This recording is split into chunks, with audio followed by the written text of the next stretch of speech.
Na hii ni Mnyalu TV. Video inaonyesha roketi ikianguka baada ya kuzinduliwa muda mfupi nchini Norway.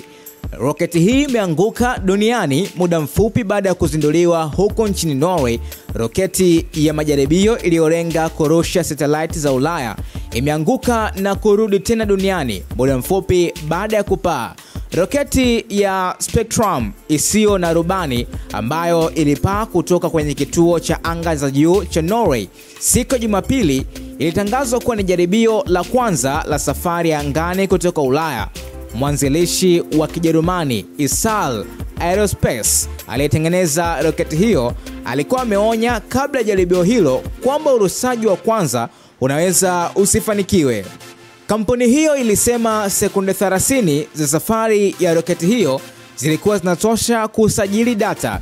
Roketi yetu ya kwanza ya majaribio ilikidhi matarajio yetu yote na kupaa mafanikio makubwa, mwanzilishi mwenza wa kampuni hiyo Daniel Matters alisema na kutoa taarifa hiyo. Na hii ni video inaonyesha roketi hiyo ikipaa juu na kuanguka muda mchache baada ya kurushwa.